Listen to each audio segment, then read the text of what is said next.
para pemirsa di seluruh tanah air maupun yang berada di luar negeri, karena saya yakin juga kegiatan ini ditonton oleh masyarakat kita yang ada di luar negeri. Kali ini kita bertemu kembali dalam acara Presiden Prabowo Menjawab, dan ini merupakan kegiatan kedua yang dilakukan oleh Presiden Prabowo. Dan kali ini kita sudah bersama dengan Presiden Prabowo bersama 6 orang yang diundang untuk berdiskusi dan bertanya jawab dengan Bapak Presiden. Terima kasih Pak Presiden sudah menerima kami di sini. Beberapa expert yang mungkin bisa dikatakan ini par excellence Pak Presiden. Jadi orang yang termasuk yang paling top di bidang masing-masing. Dan terima kasih banyak Pak Presiden sudah menerima kami di sini untuk melaksanakan diskusi dan tanya jawab lah dengan Presiden. Dan mungkin karena ini orang-orang par excellence, mereka mungkin kan mewakili keingintahuan paling dalam dari masyarakat Indonesia. Dan menggalinya juga mungkin agak dalam Pak Presiden. Jadi siap-siap juga Pak Presiden kayak ditanya oleh mereka. Mungkin nanti akan saya perkenalkan masing-masing kepada pemirsa yang di rumah. Kalau Pak Presiden mungkin sudah familiar dengan tamu-tamu yang ada di meja bundar ini. Oh ya, meja bundar ini meja bersejarah ini. Karena banyak sekali keputusan strategis di Republik yang lahir dari meja ini. Di sebelah kanan Pak Presiden ada Mbak Eno, nama lengkapnya Mbak Retno Pinasti, pernah menjadi jurnalis Voice of America, ya. Kemudian sekarang menjadi Pemret di Liputan 6. SCTV dan Indosiar. Nah, Pemret di SCTV dan Indosiar. Mbak Reno udah beberapa kali ke sini ya. Ini bukan kali pertama. Ya, untuk tanya jawab dan diskusi dengan Presiden bukan kali pertama. Iya. Terima kasih. Di sebelah Mbak Reno ada, kita manggilnya Bang Celi, Bang Rizal Malarangeng. Jadi dulu Pak, waktu saya masih awal-awal lulus itu, berapa kali hadir ke acaranya Pak Billy Dahl, Indonesianis dari Ohio. Jadi kalau kita iseng-iseng nanya, siapa murid beliau paling pintar? Jawabannya nggak pernah geser, Pak. Rizal Malarangeng. Jadi kalau kita sodorkan nama lain, nggak, tetap Rizal Malarangeng. Kemana sekarang? Politik masih di Columbus, Pak. Masih sehat, 86 tahun. Iowa ya? Ohio State. Columbus, Ohio State University. Tempatnya JD Vance. JD Vance. Oh iya. Benar. Oke, Presiden. Oh iya. JD Vance. Dia orang Kentucky tapi sekolah di Columbus, Ohio. Kan tetanggaan. Oh, di Buckeyes. Ohio State University. Ohio State University, the largest state university in the US. Ohio State. Dan berikutnya, wah ini pendidikannya agak ngeri-ngeri sedap. Bang Bosman Mardiguwowi. Ternyata kuliahnya criminal mind, Pak. Oh ya? Kita harus hati-hati. Di mana sekolah? San Francisco State. San Francisco State. Iya. Kriminologi. Criminal mind. Lebih advance lagi, criminal mind forensic investigator. Oke. Itu apa ya? Psychology. Applied psychology. Oh, applied psychology. Jadi faculty of psychology kalau dia. Betul. Tadi saya bercanda sama beliau. San Francisco. Saya bercanda sama beliau. Penting, harusnya di KPK dia. Iya. Penting kuliah. Saya pikir Harus jadi konsultan khusus presiden. Nah, yang aku heran, orang sudah kaya raya masih mau nyuri, itu saya heran. Jadi dia harus jelaskan. Harus dicek tuh mainnya kriminalnya seperti apa itu. Izin Pak Presiden, Ya. saya lanjut. Ini Mas Muhammad Faisal, Direktur Center of Reform on Economic Indonesia, CORE. CORE ini, Direktur Eksekutif beliau sekarang. Jadi ini kritis-kritis juga ini Pak. Jadi Bapak harus siap juga kalau. Lulusan mana? Australia Pak. Australia. UQ, Queensland Uni. Queensland. PhD-nya di Australia. PhD di Queensland, Iya. Master di Melbourne Uni Pak. Oh, oke. Nah, berikutnya. Mbak Retno pernah di Amerika juga? Saya di Amerika sekitar 7 tahun. Oh, ini Tapi jadi- kalau sekolahnya di Ini pendidikan Inggris, barat Pak. semua nih. Tadi UGM dulu, UGM dulu, UGM dulu, UGM dulu. Pak Presiden, kalau ini pasti sudah sering lihat, tapi pemirsa, saya sebutkan aja nih Mbak Najwa Shihab, sudah sering juga pasti ke sini, ya, berdiskusi sampai malam dengan Pak Presiden. Tapi walaupun sering ke sini, pertanyaannya katanya tetap tajam-tajam, Pak. Jadi nggak mau kendor. Sekolahnya di mana? Saya S1 UI, Pak. S2 saya di Melbourne Law School. Oh, mau Melbourne Law School. Jadi, Orang hukum. Dan terakhir, Produk asing. mantan Menteri Keuangan dan mantan Kepala BKPM, Bang Dede Khatib Basri. Sekarang lagi di Harvard, Bang ya? Iya. Sekarang lagi ngajar di Harvard. Ya mungkin nanti akan PhD-nya di mana, Pak? Saya dari Australian National University. ANU. Oke. Jadi inilah Pak, orang-orang yang akan berdiskusi dengan Bapak, bertanya segala macam hal, mungkin nanti dari yang paling ringan dan sampai paling berat. Tapi Pak, saya juga pengen bertanya sama Bapak sebagai pembuka nanti. Supaya saya nggak kehilangan kesempatan bertanya juga Pak. Nanti pengen terima sama Bapak. Nah, kalau saya pantau-pantau Pak, Bapak kan sudah bicara soal ketahanan pangan, ketahanan energi itu lebih dari 20 tahun. Dan pas perang seperti ini rasanya dapat relevansinya. Kalau dulu kan kayak masuk kuping kanan, keluar kuping kiri aja kita ketika bicara ketahanan pangan dan ketahanan energi. Dan ini juga pengakuan dosa Pak, mohon maaf Pak. Saya 2019 ikut bully Bapak dulu Pak, waktu Bapak bicara kita harus siap perang, dunia bakal perang. 2019 ya? Iya Bapak bicara itu. Oh, you di Fiak sana ya? Iya. Jadi saya pengakuan dosa dan okay. kayak tidak percaya, tapi ternyata 2022 ada perang, 2023 ada perang, 2025 ada perang, sekarang 2026 ada perang yang jauh lebih besar lagi. Nah, pertanyaannya, Bapak bicara dan berpikir soal ketahanan pangan, ketahanan energi itu karena memang memprediksi perang atau karena memang mazhabnya mazhab nasionalis gitu?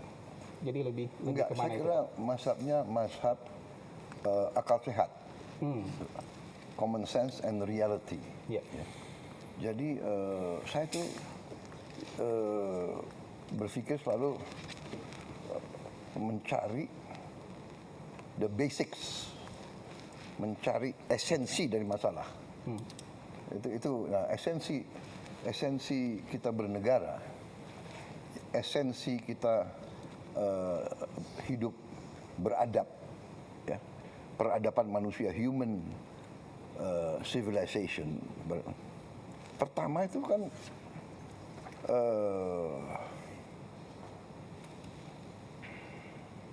pangan, makan. It's a basic need. Kalau psikologi kan Maslow, basic need. Pertama, ya kan, aman dari ancaman cuaca, ancaman binatang buas, dan ancaman manusia lain. Baru kebutuhan air untuk minum, kebutuhan makan. Baru tingkatan-tingkatan lebih tinggi daripada kebutuhan ini, makan itu is very basic. Very basic. Jadi, kebetulan saya ini juga, saya suka baca sejarah. Dan juga latar belakang saya sebagai prajurit, sebagai perwira, ya mendorong saya terus belajar sejarah. Dan di situ saya lihat common denominator, masalah yang azazi selalu adalah pangan.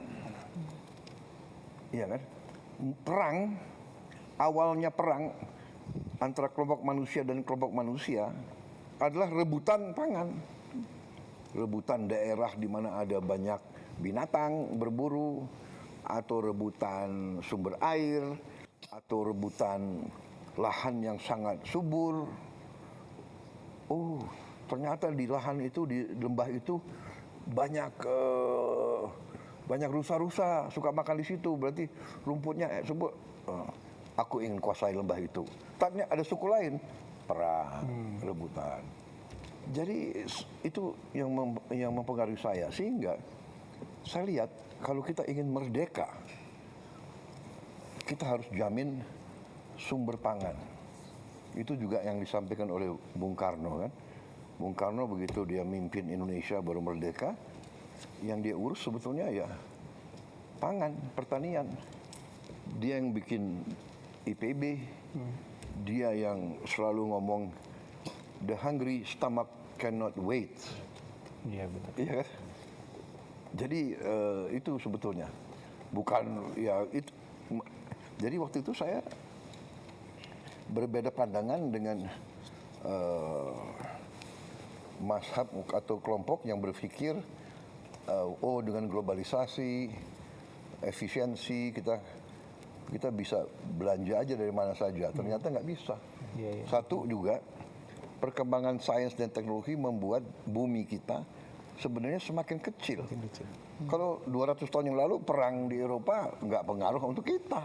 Iya, iya, iya. Iya kan? Biar aja Inggris sama Jerman perang, Prancis sama ya. Sekarang perang di mana saja berpengaruh. Gitu loh. Terasa Pak. Iya, perang Ukraina. Harga pangan naik di dunia. Karena Ukraina penghasil gandum, jagung yang terbesar, Rusia juga, ya kan? So bumi yang semakin kecil, the world gets smaller, ya kan? Because of technology. Kita interconnected. Kejadian di satu tempat berpengaruh ke kemana-mana. Apalagi nuklir, apalagi nuklir, ya kan? Iya. Saya kira itu, Pak Hasan. Iya, iya, iya. Jadi apakah Bapak waktu itu sudah 20 tahun lalu sudah berpikir akan ada perang? Oh, begini. Sad to say, sangat sedih bahwa memang sifat manusia itu selalu ingin dominasi yang lain. Ini sifat hakikat manusia. Dengan dominasi dia bisa menentukan kan. Yang tadi saya katakan, oh lembah di situ lebih subur dari lembah saya mau kuasai itu. Iya, iya. Oh, lereng itu sumber airnya banyak, saya sumber airnya kurang, saya mau kuasai itu. Iya, iya, iya. Jadi kalau kita baca sejarah, ribuan tahun, manusia condong selalu perang. Nah, perang adalah destruktif. Kita mengerti bahwa perang itu sangat jahat. Perang itu destruktif. Perang itu harus kita hindari at all cost. Iya. Tapi kalau kita terlalu naif, kita terlalu baik, kita nggak mau siap untuk perang, kita nggak mau belajar perang, kita nggak mau melengkapi diri untuk perang, kita justru akan Diperangi. dihabisi. Itu sejarah dunia. Ya itu akhirnya yang kita kenal sekarang dengan hukum Thukydides, ya kan? The strong will do what they can, the weak suffer what they must. Yang kuat akan berbuat sekehendak hatinya, yang lemah harus menderita. Itu sudah menjadi semacam adagium. Hukum alam jadinya. 2500 tahun. Si Thukydides itu ahli sejarah Yunani yang menulis buku 2500 tahun yang lalu. Dia cerita tentang perang antara Sparta dan Athena. Tapi itu pelajaran yang diajarkan di mana-mana. Iya. Kalau nggak salah itu salah satu wajib baca untuk hampir semua yang mau jadi jenderal di tentara-tentara maju. Belajar Thukydides. Iya, iya, iya. The strong will do what they can. Jadi ada lagi pelajaran ya dari ahli sejarah lagi, ahli sejarah Romawi, Vegetius, sekitar sama itu, 2500 tahun. Rupanya dari situ sudah mulai tulisan-tulisan tentang perang. Vegetius dia kasih pelajaran sic vis pacem para bellum. Siapa yang mau damai? Sic vis pacem, kalau kamu mau damai, Harus siap. bersiaplah untuk perang. Siapa yang mau damai? Nah, yang kita lihat sekarang yang kita soal politik, saya tidak ikut-ikut ya politik. Tapi kalau dari segi kita lihat perang kemarin terakhir ini yang sedang berjalan, Iran lawan Amerika dan Israel, harus kita akui Iran tuh persiapan yang lama. Ya. Dan dia sendiri mengatakan, kami sudah siap perang ini sudah puluhan tahun. Dia kan dia di embargo ya, dia di 79 ya. sanction berapa tahun itu? 79, 47 Hampir tahun. 79 kan mulainya. 47 tahun, Pak. 47 tahun. Iya. 40 tahun di embargo loh. 47 tahun dikasih sanksi. Bertahan dia. Ada banyak pro dan kontra tentang rezimnya dan sebagainya ya, tapi bahwa dia berani dan siap perang lawan kekuatan sangat besar. Iya, iya, iya. Dan dia bertahan nih sudah hari ke berapa? 17 ya? 17. Dan menyerang juga Pak, bukan hanya bertahan. Menyerang. Iya, tapi dia menyerang sesudah diserang. Ya. Enggak, maksudnya punya kemampuannya itu. Ya. Jadi di 47 years dia bukan diam, dia benar-benar persiapan. Mempersiapkan diri. Karena yakin itu akan pasti terjadi. Iya, iya, iya. Iya. Bang Celi, ada yang mau ditanyakan Terima ke kasih Pak Prabowo? Pak Presiden bisa diterima bersama kawan-kawan mewakili teman-teman. Ya, saya terima kasih. Bagi saya kehormatan. Kehormatan Terima kasih. besar. Ini sebenarnya kita sudah memulai tapi dengan pertanyaan ringan dulu Bapak Presiden karena sudah mulai berat supaya kan masih panjang malam. Masih panjang.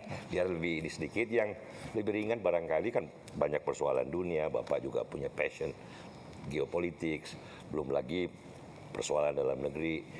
Pertanyaan yang barangkali tidak kurang penting ya, bagaimana proses sehari-hari tokoh sejarah yang sedang berlangsung cepat itu mengambil jarak dan santai mengedurkan, karena kalau Churchill misalnya Bapak kan di tengah Perang Dunia Kedua pun dia minta izin jangan sampai jam tidur siang saya terganggu.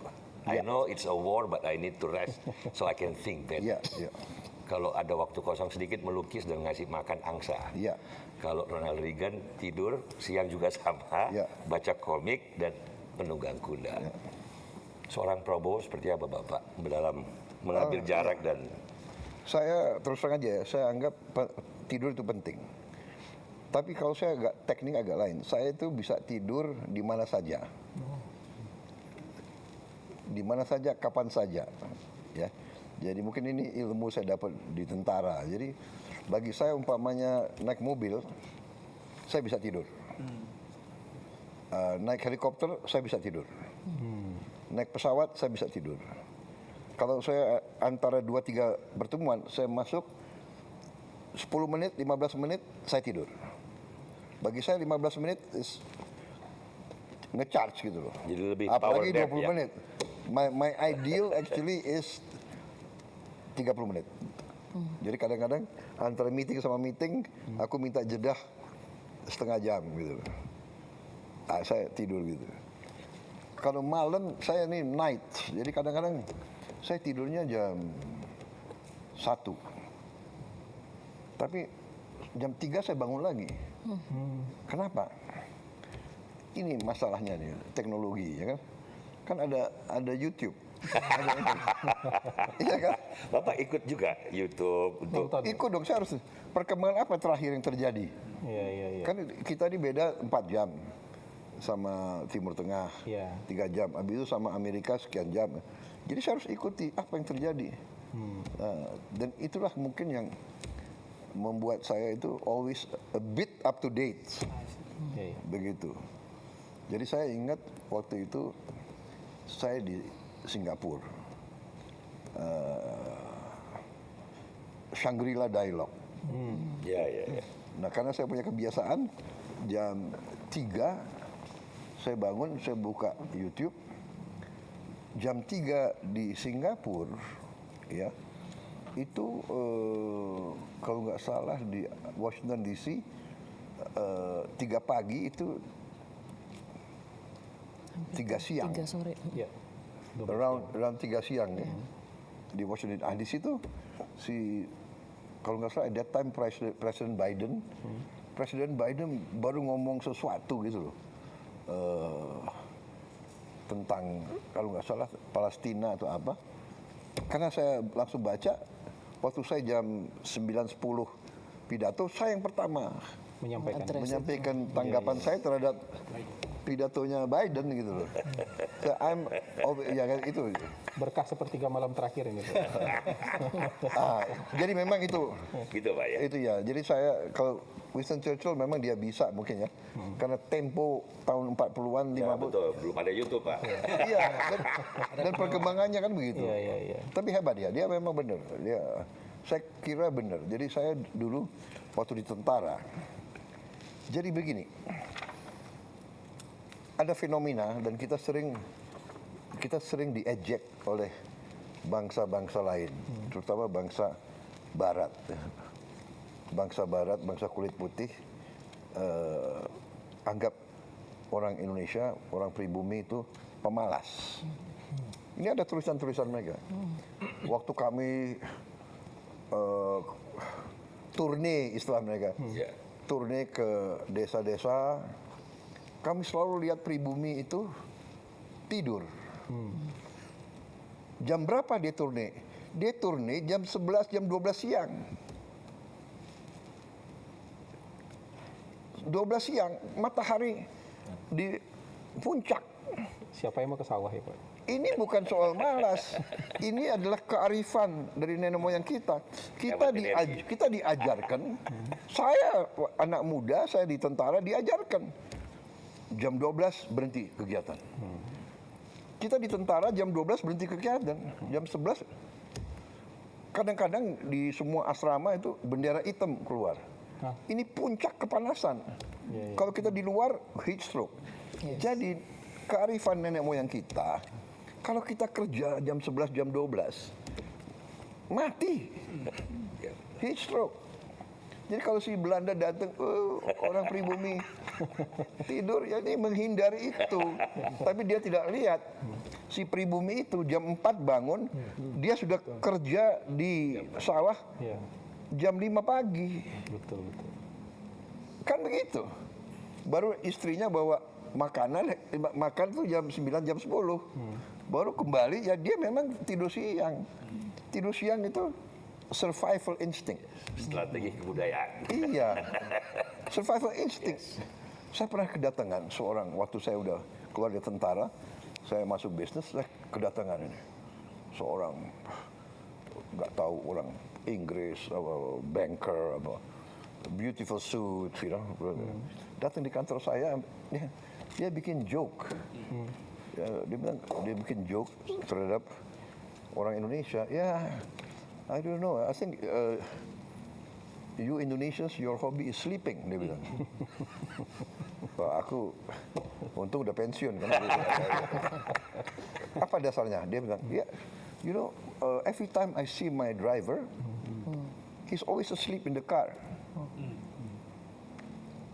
Dalam hati saya bilang, baru saya jawab, do you know, have you asked your driver where he lives? Do you know some of them live in Sukabumi? To go to Jakarta, he wake up 3 o'clock in the morning, take a bus. The bus is 3 hours. To get to your house at 7 o'clock or 8 o'clock. Jadi dia nggak tahu kenapa. Survival instinct juga. Yang penting waktu when he drive for you, he's not sleeping, right? Jadi orang itu pinter. Ada kesempatan saya istirahat. Loh ini loh. Ya ini kadang-kadang dia nggak. Itu salah kalau cultural apa ya? Cultural arrogance. Adaptation kan. You live, everything is air conditioned, air conditioned car, air conditioned office, air conditioned hotel. Ya inilah. Jadi tapi tidur sangat penting. Siap. Untuk semua mereka yang diambil posisi kepimpinan harus cukup tidur. Silakan. Mau jam 8, yang paling bagus saya dengar tidur harus jam 9. Saya dengar. Yang paling sehat jam 9, bangun jam 4, jam 5, jam 6. Tapi nggak bisa update berita tengah malam. Nggak tahu ini apa ya? Ini sudah biar news junkie. Iya kan? Iya, right? Kita ini sudah sudah kena lah itu, benar nggak? What's happening? Katanya anak-anak muda sekarang, ya kan terlalu tergantung gadget ya. Iya, betul. Sangat tergantung. Dan harus, karena katanya ada detox gadget katanya. Ya. Ada Masuk ke penelitiannya, Pak. masuk kemana nggak boleh bawa gadget. Nggak boleh. Penelitiannya adalah misalnya di Amerika, Eropa sekarang, rata-rata 8 jam sehari mereka di exposed to Ke gadget. 8 hours a day. That's a long time in your life. 8 hours, iya. Saya kalau lihat, even itu saya punya staff lagi duduk, apa ini berjam-jam. Iya. Dan jago ya, dia punya tag tangannya ya. Dia bisa kirim WA luar biasa itu. Teknologi jempol gitu Pak. Itu jempol. Bawa aja, Moderator bawa boleh generasi. tambah satu yang Mungkin nanti di series atau ganti dulu? nanti kita Bang ya, nanti kita keliling. Siap. Moderator Pak, Iya. ikut. Yang Ini Mbak Reno belum? iya, yang kedua Mbak Reno Iya. Bang rencana. Ah, oke, oke, Bapak oke. ada feeling ternyata yang kedua emang. Udah dibocorin loh. jangan-jangan. Jadi, memang dalam susunan ini saya nggak bohong Pak. Susunannya memang susunannya Mbak Eno. Nah sekarang kesempatan kedua kita kasih ke Mbak Eno untuk menyampaikan pertanyaan ke Pak Presiden. Baik. Silakan Mbak Eno. Mas Moderator, terima kasih. Iya. Pak Presiden juga terima kasih atas kesempatan diskusinya yang kesekian kali, sebuah kehormatan juga untuk saya. Waktu melihat pesertanya Pak, saya sudah terbayang ini pasti nanti topiknya akan banyak meng-highlight soal geopolitik dan soal ekonomi. Tapi itu saya serahkan Pak izin ke pakar-pakar yang hadir di sini. Justru saya ingin menyoroti pidato Bapak beberapa hari lalu Pak. Waktu ulang tahun Danantara yang pertama. Waktu itu Bapak, ini saya ada kutipannya, memberikan statement, jangan main-main lagi dengan saya. Laporan palsu, laporan menyenang-nyenangkan supaya bisa akal-akalan. Saya kasih peringatan keras ya. Nah, terkait ini, boleh kasih konteksnya Pak.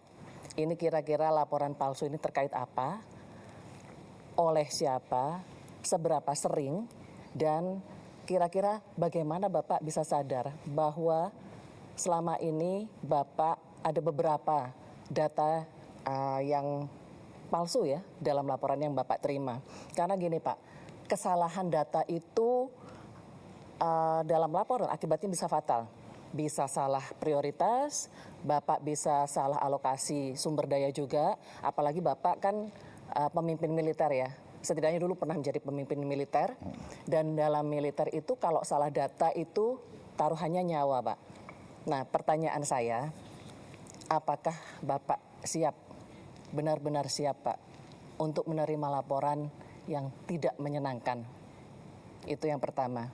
Kemudian saya pengen tahu juga upaya-upaya apa yang Bapak lakukan untuk meng-cross-check kebenaran laporan-laporan yang Bapak terima.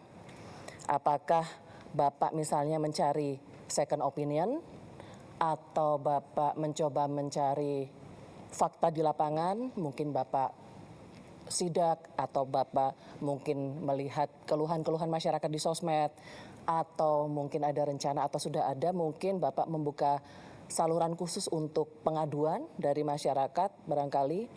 Dan apakah Bapak juga selama ini mencermati, tadi kan Bapak menyampaikan jam 3 memantau YouTube dan segala macam. Mungkin kritikan-kritikan dari pengamat Pak, atau dari pers seperti kami gitu ya.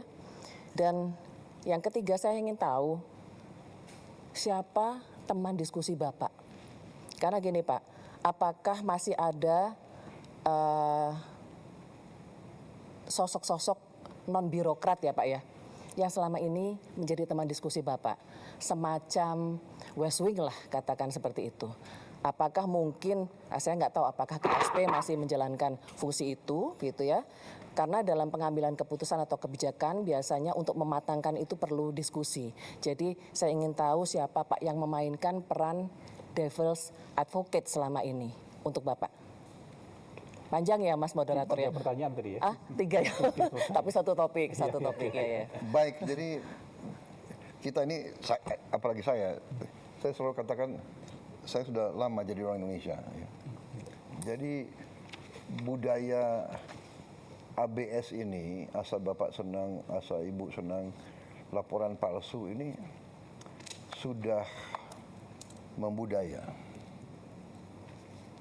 saya kira di semua institusi.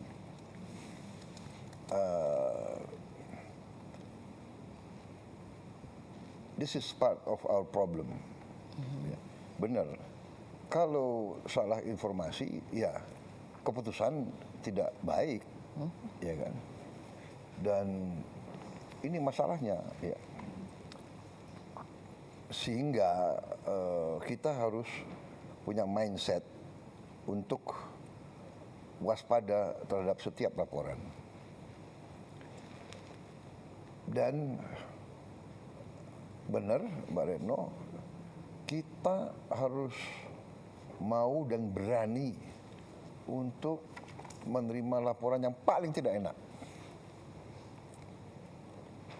Dan benar, saya suka monitor posting, podcast yang menyakitkan pun saya nonton. Karena saya anggap walaupun dia nyerang begitu dengan cara yang tidak baik, umpamanya ya, dan kadang-kadang saya ambil kesimpulan, oh ya, dia hanya motivasinya hanya dendam aja, nggak apa-apa. Tapi bagi saya ini, bagi saya itu adalah justru membuat saya lebih waspada. Jadi saya sebetulnya walaupun kurang ajar ya, tapi oh ya saya harus lebih waspada. Baru saya cek, ya kan? MBG diserang, cek, saya langsung cek. Panggil kepala BGN dan saya terus cross check. Saya kirim orang-orang saya ngecek. Saya kira kalau nggak salah ya, mungkin saya bisa cek langsung malam ini. Dari sekian puluh ribu dapur sudah kita tutup lebih dari 1.000. Lebih dari 1.000. Iya kan? Iya benar, udah datanya ada ya, lebih dari 1.000. Ini saya punya wakil kepala, satu ibu ya, ibu Nani ya. Ini galak sekali dia. Ya, dia sidak terus kerjanya. 1.030 ya. Iya, datanya 1.030 Pak. Ada yang SP1, SP2 juga itu Pak. Total Surat 1.200. peringatan yang sudah disuspend 1.030. Nah, dan yang kita lakukan sekarang adalah sertifikasi. Jadi kalau dapur kamu mau survive lebih dari berapa bulan, kamu harus lulus sertifikasi kebersihan, sertifikasi keamanan makanan, dicek ke airnya gimana, ya airnya aman, airnya dimasak atau di apa tuh, kemudian omprengnya semua itu ada kriterianya. Mulai ada standarisasi. Oh iya, standarisasi. Dan kalau nggak beres, ditutup, disuspend aja, sudah terserah kau. Habis itu kita kasih nomor telepon bebas pulsa, siapapun boleh cek dan titik koordinat dari dapur itu diketahui oleh masyarakat sekitarnya. Jadi siapapun, ibu-ibu, orang tua, kepala sekolah, dia boleh masuk dan dia boleh komplain. Jadi memang laporan yang hanya bagus-bagus itu budaya yang tidak baik. Dan itu mungkin budaya Indonesia adalah mungkin niatnya baik, tidak mau menyusahkan pimpinan. Mungkin ya niatnya baik. Tapi jangka panjang. Contoh, saya kasih contoh ya mungkin. Contoh zaman saya di tentara. Saya waktu itu komandan Kopassus. Saya sudah jenderal kalau nggak salah ya. Saya inspeksi ke Batu Jajar, pusat pendidikan. Yang saya dulu pernah jadi komandan. Saya lihat keliling-keliling, tahu-tahu di satu titik saya lihat di situ ada helikopter dari jauh. Helikopternya latihan fast roping, turun dengan tali, naik turun. Suatu saat helikopternya berhenti, berhentinya agak lama gitu. Saya tanya komandan yang di situ, itu kenapa helikopter berhenti?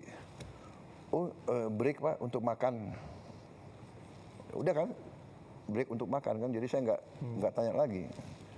Besoknya saya di Cijantung, saya terima di situ kan selalu di tentara itu ada laporan harian. Jadi kalau hari Selasa hari ini atau laporan hari Senin dikasih laporan di batalon ini terjadi ini di saya dapat laporan di pusat pendidikan pasukan khusus Batu Jajar pada jam 13.08 telah terjadi kecelakaan dari helikopter gini-gini. Oh ini yang saya di sini buat itu. Tapi nggak dikasih tahu. Tapi nggak dikasih tahu. Oh, Anda ngerti? ya, paham. Apa yang Bapak lakukan waktu Niatnya, saya telepon ke komandannya. Kenapa kok nggak laporan? Nggak enak komandan. Nanti komandan kan begitu. Niatnya. Tapi menurut saya kamu lain kali jangan ya. Kasih tahu apa adanya, mungkin saya bisa bantu, saya bisa apa. So ini masalah. Jadi saya karena itu kemarin tuh di Nantara, laporan pertama, Pak, 1 tahun hasilnya bagus, begini. Saya kejar dia, yuk ini laporan benar nggak? Yuk jangan, ngerti nggak? Jangan nyenengin saya. Ini saya pegang loh, saya ini sekarang bertanggung jawab atas Nantara. Enggak Pak, begini, bisa ya? Saya bisa audit ya, siap Pak. Itu dasarnya. Saya ngomong begitu, ya guys. We have to have a new culture. Culture ini harus walaupun sakit, pahit, we have to face reality. Kita harus realitas lah, dan kita harus siap terima tidak baik, kita harus siap dimaki-maki, kita harus siap dicurigai, nggak apa-apa. Saya belajar banyak. Seorang pemimpin yang baik tidak boleh takut menghadapi kesulitan. Kalau pemimpin yang unggul, lihat kesulitan, harus dikejar kesulitan itu. Rush to the problem. Hadapi. Solve the problem. Nah itu. Berarti kritikan dari pers atau dari pengamat nggak masalah ya Pak? Karena tempo hari Bapak sempat ini nih Pak, katanya pengamat ada beberapa yang mau, apa ya itu istilahnya? Enggak, jadi gini. Yang di... Iya, pengamat itu semua kritik itu baik dan membantu. Tapi ada orang yang kritik dengan niat motivasi yang nggak baik. Ngerti nggak? Dia kritik justru untuk menimbulkan kebencian atau kecurigaan atau kecemasan. Nah, ini menurut saya it's not good. It's not good. Ya kan, satu niatnya apa, motivasinya apa, ya kan? Kalau motivasinya evil, niatnya tuh niat jahat aja itu nggak baik, ya ngerti nggak? Ya kalau kritikan berdasarkan suatu fakta, suatu fenomena itu baik, bagus. Contoh yang saya anggap informasi dari lapangan, justru dari anak-anak. Suatu saat saya kaget itu. Tahun berapa? Mungkin 1 tahun yang lalu. Saya dikasih lihat, Pak, ini ada anak-anak di Nias. Ini nih. Ini saya ingatin nama, ternyata baru saya tahu. Coba ada suaranya nggak? Dia teriak, nama saya dipanggil, coba. Kami keseringan dihambat banjir di saat kami pergi ke sekolah, dan kami mohon kepada Bapak untuk membangun jalan kami ini, karena kami tersiksa kalau kami pergi ke sekolah. Anak-anak kita tiap hari masuk sungai basah, duduk di kelas basah, pulang kembali basah. Dia nyawa loh itu, nyawa itu. Semua terjun, kita kerjakan ini. Dibangun di Batak ya waktu itu. Anak-anak kita teriak, kita harus jawab. Sekarang kita akhirnya terpaksa di desa. Presiden Republik Indonesia dengan ini meresmikan 77 jembatan Bailey, 59 jembatan Armco, dan 82 jembatan perintis. Terima kasih atas semua bantuan. Orang yang sama ya? Ada sama aja. 1 tahun kemudian itu. Sekarang Ini kami viral tidak ini, Pak. terulang lagi dan tidak membuka sekolah lagi kalau kami pergi ke sekolah. Sekarang saya tidur lebih lega karena anak-anak di desa-desa terpencil tidak lagi menyeberangi sungai dengan keadaan bahaya terhadap keselamatannya. Yamisa namanya. Saya tanya Yamisa ini, anaknya berani ya, polos gitu. Tapi minta tambah lagi kan Pak dia? Nggak cukup dari jembatan katanya. Oh, ya minta lagi dia bilang. Dia minta MBG. Desa kami belum dapat MBG, kebayangkan tuh. Yang tapi saya berani. Berapa jembatan? Dan yang saya sedih ya, kalau you dengar itu, saya bilang, Yamisa kelas berapa? Sekarang saya kelas 12. SMA. Kamu mau kemana nanti? Orang tua kami miskin. Saya ingin belajar, tapi orang tua kami miskin. Tidak mampu, Bapak. Saya sudah perintahkan apapun terjadi, kasih beasiswa, sekolahkan anak itu. Iya kan? Karena saya ini punya filosofi hidup dari dulu. Kalau Anda bisa bantu banyak orang, bantu banyak orang. Kalau tidak bisa bantu banyak orang, bantu beberapa orang. Kalau tidak bisa bantu berapa orang, bantu satu orang. Kalau satu orang pun Anda tidak bisa bantu, jangan bikin susah orang lain. Penting. That's my philosophy. Iya. Jangan bikin Saya susah ajarin orang semua. lain. Saya ajarin semua. Lingkungan saya. Kalau kamu lihat ada orang sulit, berhenti. Apa yang kau bisa bantu? So, itu jawaban saya benar. Semua kritikan baik, tapi kalau kritik berdasarkan suatu kebencian dan kok mengada-ada dan kok tidak punya data, itu menurut saya kurang baik. Itu filosofi saya. Jadi, tapi tetap aja saya terima, saya anggap itu baik untuk saya, benar nggak? Tetap ditonton ya Pak? Tetap ditonton. Tetap ditonton, tetap. Tapi kalau saya lihat ini nggak ada gunanya, saya tinggalin. Tapi saya tangkap dulu gitu loh, iya kan? Pak, yang memainkan peran devil's advocate selama ini siapa? Oh banyak, saya hampir, jadi orang-orang dekat saya itu sudah ngerti bahwa justru yang saya ingin tahu adalah tadi suatu alasan, suatu reasoning yang menyanggah gagasan saya. Dan saya kira itu pendekatan yang benar.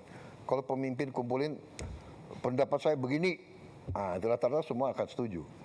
Tapi kalau saya mengatakan masalahnya apa, solusinya apa, kesulitannya ini, apa solusinya?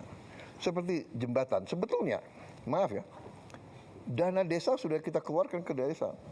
Dan jembatan-jembatan yang gantung itu harganya 300 juta, 400 juta, 500 juta. Katakanlah yang 100 meter panjang, paling 800 juta ada. Dan mereka terima 1 miliar 1 tahun. Kan bisa dia cicil 3 tahun, 4 tahun, jembatan yang bagus pun. Iya, betul. Tapi sudahlah, saya tidak mau tanya kemana dana desa, sudah anak-anak teriak. Dan langsung gitu, Bapak Prabowo, balik nggak apa-apa. Iya. Dia teriak, saya harus jawab. If I can do something, benar nggak? Ya, alhamdulillah. Sekarang saya bikin satgas jembatan.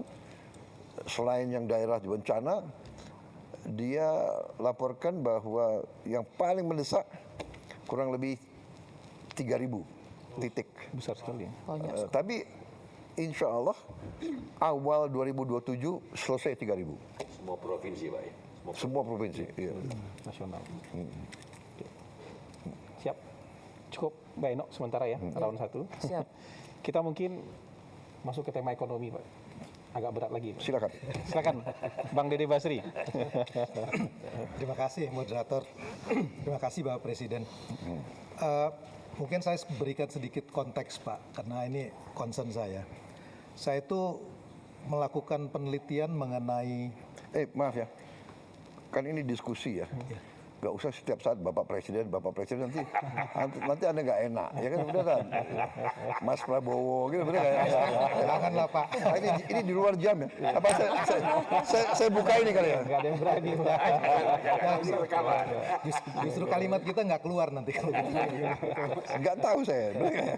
Kayaknya sekat gitu loh. Aku lebih senang itu anak itu Yamisa, Pak Prabowo.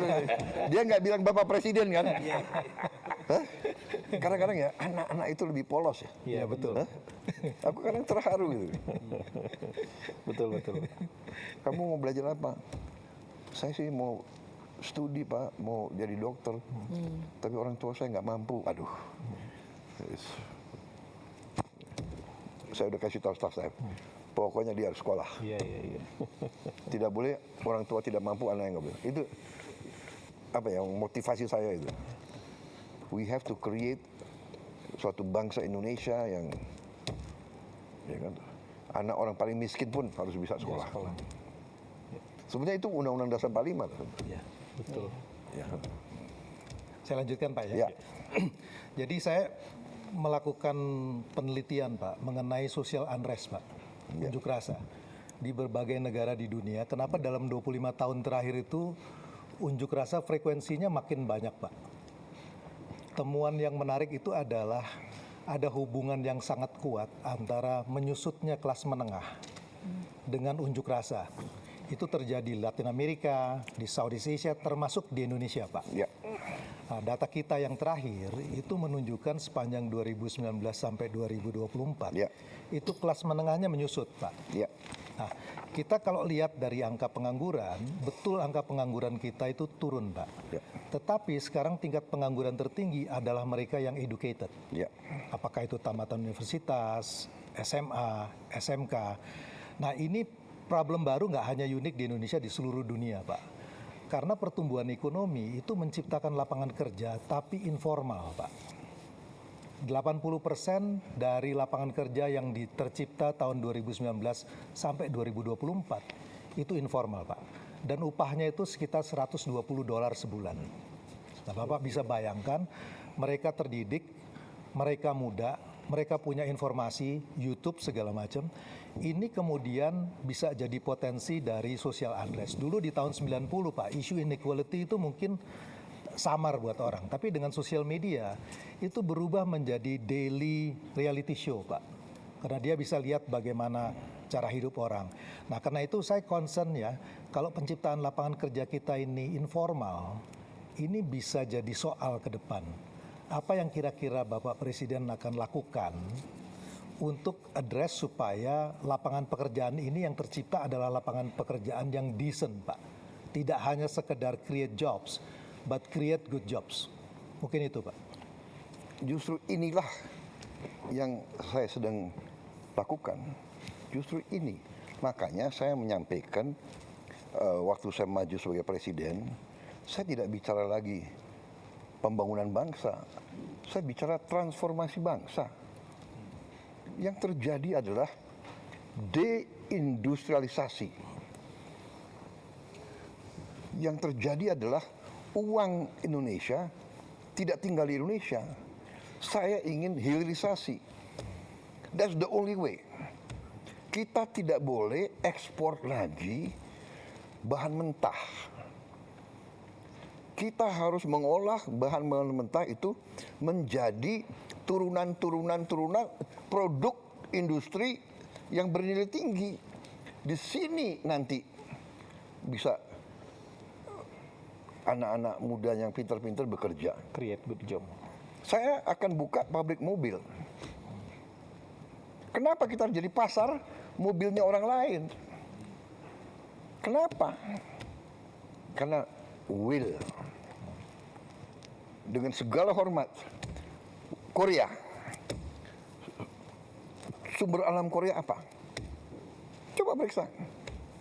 Kita punya sumber alam semua untuk bikin mobil. Tapi dia sudah puluhan tahun lebih dulu dari kita bikin mobil. Kita punya timah, kita punya boksit untuk alumina, diolah menjadi aluminium jadi mobil. Tapi kita nggak bikin processing boksit. Prosesnya nggak ada. Jepang tidak punya boksit. Dia bikin mobil terhebat. Iya kan? Jadi ini Pak Kati, this is what we have to do. Makanya saya bikin buku transformasi bangsa.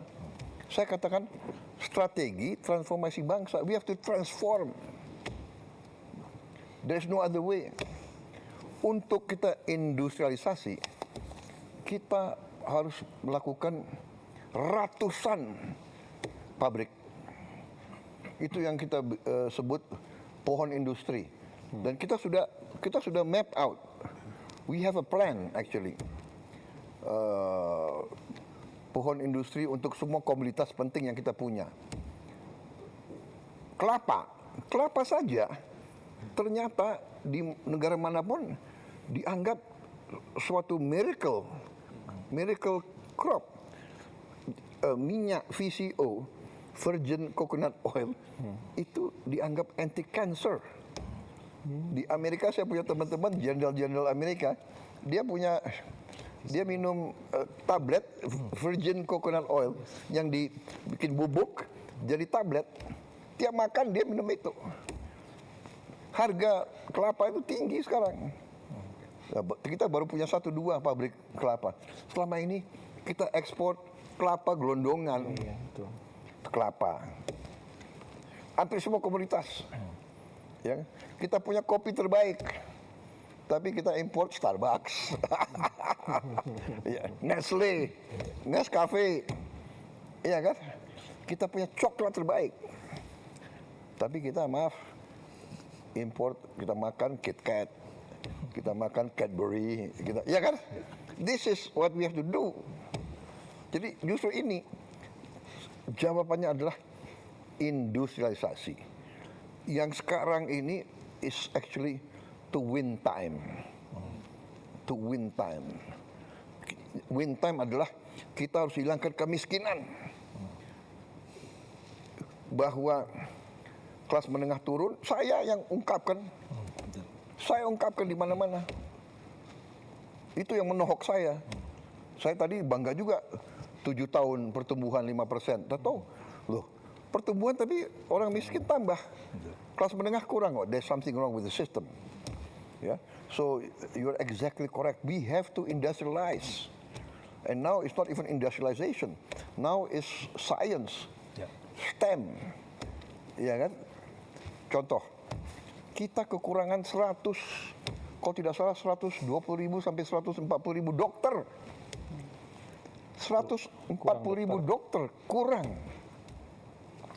Dan kita memproduksi, menggraduate tiap tahun paling 9.000 sampai 10.000 dokter tiap tahun. Top. Artinya kita harus 14 tahun nunggu baru terpenuhi. 14 tahun akhirnya yang tua-tua pensiun juga gitu loh. Jadi we will never, kalau kita nggak ambil tindakan drastis. Makanya rencananya saya mau bangun 10 universitas baru dengan 10 fakultas kedokteran baru dengan 10 research rumah sakit baru. Untuk mempercepat ini. Pak, saya boleh sedikit Pak ya? Ya. Problem dengan industri kita tuh competitiveness. Karena di sini Pak, terus terang aja, uang nggak masalah tapi masalah jadi uang Pak. Jadi karena persoalannya di-create oleh birokrasinya begitu banyak. Bapak willing untuk lakuin deregulasi nggak Pak untuk itu Pak? Oh, harus. Deregulasi harus. Saya sudah deregulasi gila-gilaan mungkin. Yuk tanya aja. Masalah pupuk ya. Masalah pupuk. Saya menemukan ada 145 peraturan. Ini contoh ini. Ini salah satu yang harus salah satu prestasi pemerintah saya ya. Antara lain ini, penyaluran pupuk. 145 peraturan. Ya. Jadi ada 41 undang-undang, 23 peraturan pemerintah, 6 peraturan presiden, instruksi presiden. Di Kementerian Pertanian ada 11 peraturan, Kemendak 6, pokoknya totalnya 145. Ya. Jadi dari pabrik yang miliknya negara sampai ke petani itu kalau tidak salah harus ada berapa belas tanda tangan. Gubernur harus tanda tangan. Pertama harus ada, kalau tidak salah harus ada 14 kementerian tanda tangan. Baru gubernur tanda tangan, baru bupati tanda tangan. Jadi ini pupuk yang kita subsidi nggak sampai ke petani. Iya. Bahkan jadi penyelundup, diselundupkan kemana? Petani juga bingung, di mana saya akhirnya nangis-nangis. Kita hilangkan 145 peraturan dari pabrik langsung ke Gapoktan. Kelompok tani. Nggak usah pakai kartu-kartu, pakai KTP bisa beli. Surat sudah. Jadi deregulasi sangat penting. Ini semua dan akal-akalan ini, birokrasi ini akal-akalan. Sudah kita kurangi undang-undang, kita sudah perbaiki undang-undang, kita perbaiki ini peraturan presiden. Dia akal-akalan, dia bikin lagi apa namanya peraturan teknis. Pertek. Akal-akalan lagi nih Pak. Ini aduh. Boleh klarifikasi Ya, satu nggak Bapak? Ini penting banget tadi. Satu aja klarifikasi ngikut. Tadi kan Bapak bilang industri mobil baru ya. Kan selama ini salah satu yang cukup berhasil industri mobilnya kan misalnya Toyota Kijang, Innova, itu kan komponen dalam negerinya lumayan banyak Bapak. Kan dibuat di Indonesia, Avanza bahkan kita ekspor. Apakah ini kita akan perkuat atau you are going to create something totally new? Ini kan sudah ada Ya kan sejarahnya. gini ya, Toyota ini kan masih belum mau ke arah listrik. Oke, listrik Bapak ya? Listrik. Ekosistem baru. Ya. Nah, saya ingin total listrik. Kenapa? Dan saya ingin listriknya itu dari solar, dari matahari. Kenapa? Justru menghadapi ini. Kalau kita mau pakai mobil combustion engine, apa mobil bensin atau solar, masih tergantung lagi kita impor gitu loh. Jadi industri mobil dengan ekosistem baru ya, bukan yang Mobil sama motor. ya. Kita udah bikin simulasi. Waduh, savingsnya luar biasa. Ya. Jadi saya kalau strategi kita benar, will kita ada, insya Allah kita bisa hidupkan lagi industrialisasi. Ini berpikirnya Ya, nggak cuma saya- satu dua langkah ini. Bapak nggak mikir 1-2 langkah ini, mikirnya kalau 100 langkah ini. Enggak. Saya tadi boleh 100 langkah, tapi intinya, what is the basic problem? The root of the problem, apa? Akar masalahnya apa? Nah, itu yang kita atasi. Beliau, oke, benar. Kita butuh good quality jobs for the educated. But we also need massive jobs for the common, orang-orang biasa yang ingin hidup dengan baik. Kan itu yang harus kita juga. Jadi that's why kita terpaksa ya, menurut saya kita terpaksa multi front. Semua sektor harus kita kerjakan serentak. Memang berat, memang banyak orang mengejek kita. Indonesia nggak mungkin berhasil, tapi saya optimis, saya yakin kita akan berhasil. Itu bedanya itu. Kalau kita yakin berhasil, insya Allah berhasil. Nah, itu pengalaman saya gitu, ya kan? Nah. Tapi everything berdasarkan realita, ya kan? Fakta. Realita. Kalau kita nggak punya apa-apa, kita punya semua kok. Masalahnya kita tidak mampu manage, itu aja. Sekarang kita harus rubah. Makanya tadi itu salah satu ya, semua permainan-permainan yang tidak benar harus kita tinggalkan. Ya. Ekonomi lagi Pak, Silakan. Mas Faisal. Mau bicara apa? Mau bicara seni pun boleh. Itu ekonomi dulu. Mau bicara sepak bola aku paling suka. Iya. Mas Faisal, silakan Mas Terima Faisal. kasih Bang Moderator. Terima kasih Pak Presiden, Pak Prabowo. Ini pertama kali saya diundang ke sini berdialog langsung dengan Bapak.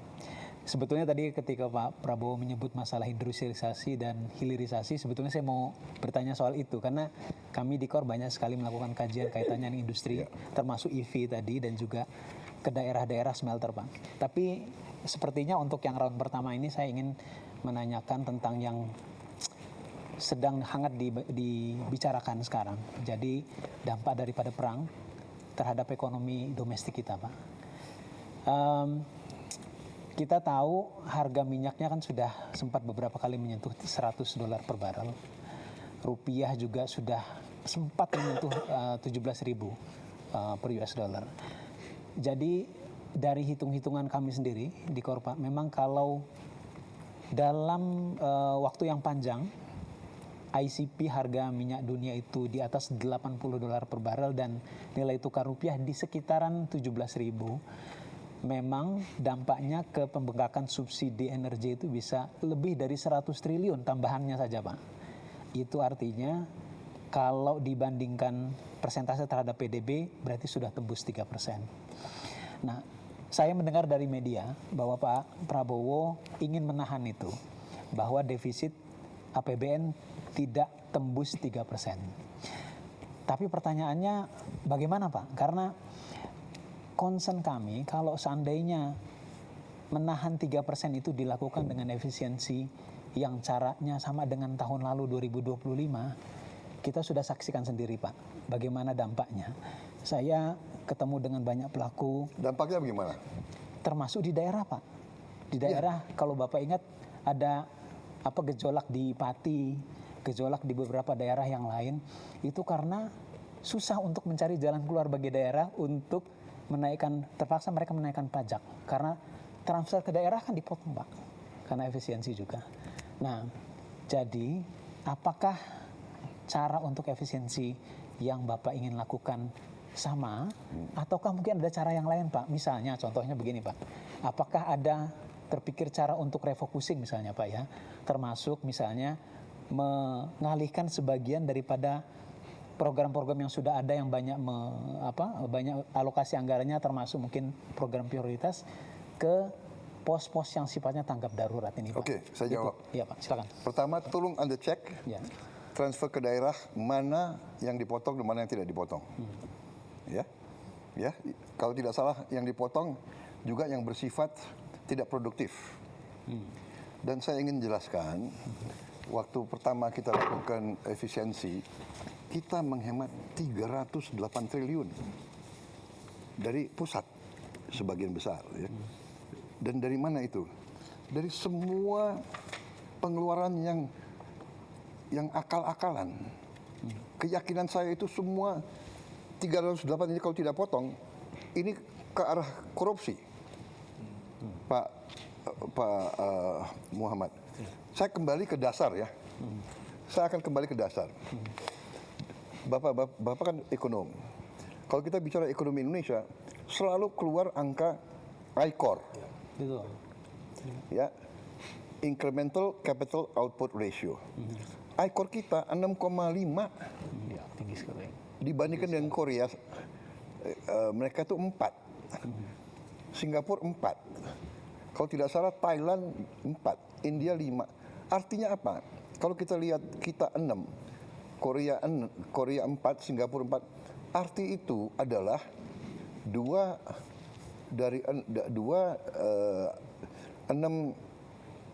per 6 kan 2/3. Ya. Jadi kita ini kalau angka itu artinya kita 30% lebih tidak efisien dari Thailand, Malaysia, Filipina apalagi, Vietnam apalagi.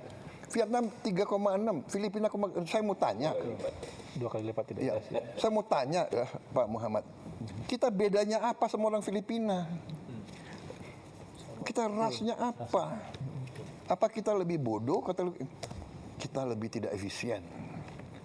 Kalau saya pakai ini sebagai dasar, artinya saya datang mendekati APBN kita yang 3.700 triliun, which is 230 miliar dolar. Pertama saya sudah lihat, ini 30% dari 230 itu 75 miliar dolar. Tidak efisien ini. Dan saya sudah buktikan, dengan efisiensi saya bisa menghemat di awal 308 triliun. Itu sama dengan 18 miliar dolar. Masih banyak yang bisa kita hemat, Pak Muhammad. Banyak sekali yang bisa kita hemat. Coba, masa kita ada biaya seremonial? Tiap kementerian, tiap badan di seluruh eselon Indonesia itu ada biaya untuk ulang tahun. Saya bilang sudahlah, seremoni hanya di ruangan, potong tumpeng, ya kan? Biaya percetakan dan souvenir kita potong 75%. Pembelian alat tulis kantor kita potong 90%. Tiap kantor selalu beli alat tulis, beli buku, komputer hampir tiap tahun. Sewa gedung, peralatan, rapat seminar sejenis. Sudah ada kantor kementerian, semua pejabat maunya rapat di luar daerah, Berkota. Betul. di luar kota. Ada yang mau di Bali, ada yang mau kajian-kajian, analisa-analisa, saya bilang masalahnya sudah jelas kok, masalah kemiskinan, kesenjangan, lapangan kerja, iya kan? Jembatan anak itu teriak, Pak Prabowo, tiap hari kami basah. The problem is there. Jadi saya lihat dengan penghematan yang pasti ke korupsi. Nah, ini di awal, di akhir tahun pertama pemerintahan saya, Menteri Keuangan melapor, Pak, kita masih ada sisa sekian ratus triliun juga. Itu contoh. Ya, jadi menurut saya, kalau kita hadapi krisis, ya semua upaya kita pelajari, ya kan? Pertama, kita harus turunkan konsumsi. Ya, kita bisa turunkan konsumsi. Saya lihat negara-negara lain, umpamanya lagi mikir hari kerja jadi 4, dari 5 jadi 4. Ya, Filipina, Pakistan sudah. Kemudian work from home, bekerja dari rumah. Waktu COVID kita lakukan, cukup berhasil. Ya, saya kira kita bisa lakukan itu juga. Mungkin 75% karyawan dan pegawai bisa kerja dari rumah. Sekarang ada Vicon, ada banyak teknologi. 30 tahun yang lalu nggak ada, itu satu. Kita juga bisa, sebagai contoh tadi ya, work from home, kita juga bisa, umpamanya, satu mobil nggak boleh ditumpangi satu orang. Di negara-negara lain juga, satu mobil minimal 4 orang. Ya kan? So, banyak cara. Jadi, maaf ya, ada yang dramatisasi penghematan itu. Enggak, kita tidak kurangi biaya pendidikan apapun, kita tidak kurangi. Kita tidak kurangi biaya operasional, kita tidak. Justru maaf ya, kita buka-bukaan aja. Saya berani, jangan nantang-nantang pemerintah pusat. Ya kan? Banyak biaya yang harusnya dilaksanakan oleh kabupaten dan provinsi tidak dilaksanakan. Contoh tadi, jembatan desa, rakyat harus teriak, presiden harus turun tangan. Padahal Maaf, ada dana desa. Kemana dananya di bupati? Kemana gubernur? Tapi oke lah, saya ambil alih tanggung jawab. Ya, jadi kita ini harus terbuka, kita harus fair. Banyak pejabat itu terlalu banyak, menurut saya ya tidak efisien. Anda lihat sendiri, kita buka-bukaan ya. Ada kabupaten, apa kabupatennya? Pemerintah daerah, dia beli mobil dinas gubernur berapa? 8M. Ya, provinsi. ya. Ada tuh provinsi. Provinsi. Kaltim. Hah? Gubernur. Saya presiden di Republik Indonesia, saya pakai mobil mau buatan Indonesia. Iya kan? Harganya 700 juta itu. Mungkin karena ini presiden ya, ada apa namanya? Anti peluru, mungkin harganya 1M. Tapi tidak 8M. Coba kita selidiki semua. Efisiensi, habis itu kunjungan kerja. Sudahlah, itu yang kita minta, kesadaran, rasa tanggung jawab, ya kan? Bupati, kerja untuk rakyatmu. Gubernur, kerja untuk rakyatmu, ya kan? Itu yang kita minta. Jadi krisis ini, ya kita akan sesuaikan. Dan dengan ini, ya krisis ini memang kita harus waspada, tapi kita banyak langkah yang kita lakukan. Dan kebetulan juga ya kita berada dalam posisi yang agak lebih baik dari negara lain. Satu, kita sudah kontrak ya. Untuk tahun ini kan kita sudah punya kontrak-kontrak. Dan sebagian kontrak-kontrak itu justru bukan dari daerah situ. Kita dari Afrika, kita juga dari Amerika. Gitu. Ya, harga itu kita ambil rata-rata 1 tahun. Ya. Tapi benar, kalau perang ini berjalan lama dan harga di atas 100, kita harus benar-benar lakukan langkah-langkah. Nah, tapi ini juga akan mempercepat strategi kita. Dari awal strategi saya, swasembada pangan, swasembada energi, swasembada air. Air kita cukup, alhamdulillah. Banyak negara di Teluk itu Air aja nggak ada ini. air aja nggak ada. Ya, Saudi Arabia tidak punya air. Dia hidup dari desalinasi, Air laut. dari instalasi desalinasi, harganya 1 miliar satu. Dia punya nggak tahu 7, 8, 10 saya tidak tahu. Tapi kalau musuh dia lawan dia Ngebom. menghancurkan itu 7, 8, dia Ada air. dia very bad trouble. Bahrain, Qatar, UAE sama juga. Tidak ada air. Even Iran air susah. Kita tinggal air kita manage. Kadang-kadang kelebihan air. Iya kan? Karena kita tidak mau kita sebetulnya ya sudah ribuan tahun tahu kok kalau hujan pasti banjir. Iya, iya. Tapi kita ya kan kita ini kita harus bangun sekarang ya. Kita harus waspada, kita semua eselon. Alam yang begitu baik dari Yang Maha Kuasa, jangan kita santai everything. Kita harus bangun. We have to be tough. Jadi ini wake up call. Tapi ini akselerasi. Jadi saya berniat, saya sudah kasih keputusan politik dalam waktu yang sesingkat-singkatnya, paling lambat 2 tahun kalau bisa, kita harus punya tenaga surya 100 gigawatt. 100 gigawatt. Ya. Nah, kita sekarang sudah bisa produksi sekitar kalau tidak salah ya 11 gigawatt dari dalam negeri saat ini. Kita masih punya pembangkit listrik tenaga diesel sebesar 13 gigawatt. Jadi ini harus kita tutup. Tidak boleh lagi ada listrik dari diesel, terlalu mahal. Jadi saya kira dalam waktu dekat 13 gigawatt bisa kita adakan. Jadi very soon kita tidak akan pakai diesel, solar untuk listrik. Itu penghematan kita pertama. Tapi the whole plan is semua motor kita akan kita konversi menjadi motor listrik.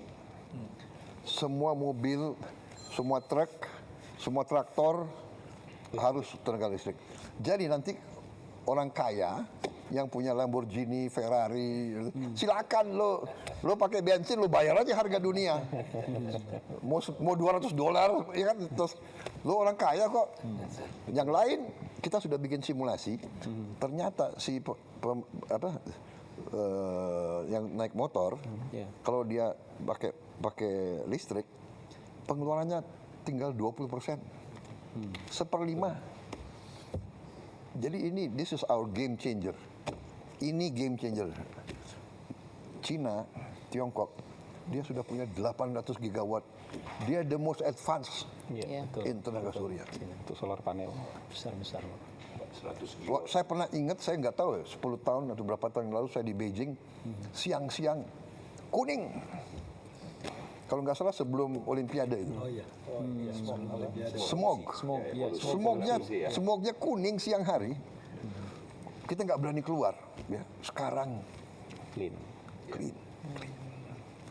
Jadi dia very advanced. Dia punya hydro, kita punya hydro. Hydro lebih mahal dan lebih lama. Kita punya geothermal juga agak lebih lama. Kita punya kita bisa mini hydro agak lumayan, mini hydro. Tapi kita punya kalau tenaga surya itu bisa cepat, dan yang kita punya keunggulan, maaf, saya diejek kan, ini presiden sawit. Ya, saya bangga, saya jadi presiden negara yang penghasil kelapa sawit terbesar. Dari kelapa sawit kita bisa menghasilkan solar. Bensin juga bisa. Dari kelapa sawit bisa bensin juga. Aftur juga bisa. Aftur dari kelapa sawit.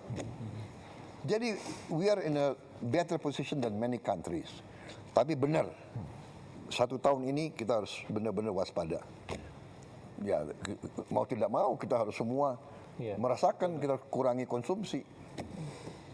konsumsi BBM. Ya, tapi ya kita harus siap kemungkinan paling jelek, karena ya Iran kan dia mau bela diri. Cara dia bela diri ya dia harus tutup Hormuz, iya kan? Dan dia harus membuat istilahnya negara yang nyerang dia menyesal. Dan target dia ya, BBM, crude oil $200. Dia ngomong begitu kok. Tapi sekarang berkisar naik turun ya. 100, 110, 112. Karena juga masih banyak sumber lain gitu. Ya kan, masih. Tapi still bagi kita berat kalau memang benar. Kalau di atas, kalau pakar yang tim saya mengatakan kalau di atas 90, 95 itu berat bagi kita. Ya. Kan sudah 3 perang teluk, Pak. Yang pertama, kedua kan yang 91 dan 2003. Nggak terlalu berdampak. Yang paling berdampak embargo OPEC, Pak. 73 ke 74. 3 kali lipat dalam setahun. 300%. Dan itu long lasting. Kita dapat bonansa kan net ekspor. Dan ingat ya, kita punya batu bara yang masih banyak. Batu bara untuk listrik itu paling murah sebetulnya. Batu bara lebih murah dari, tapi tenaga surya. Lingkungan buruk, Pak. Hah? Batu bara secara lingkungan buruk. Lingkungan buruk. Tapi namanya krisis kan. Ya. Mbak Nana kayaknya giliran mau nanya. Silakan. Udah langsung nyambar itu. Iya, sebetulnya saya masih ingin menyambung dari Bang Faisal, tapi saya pindah haluan dulu, Pak. Ya. Baru kemudian nanti mungkin kita bisa kembali. Bukan ekonomi, tapi isu yang juga luar biasa penting, Pak.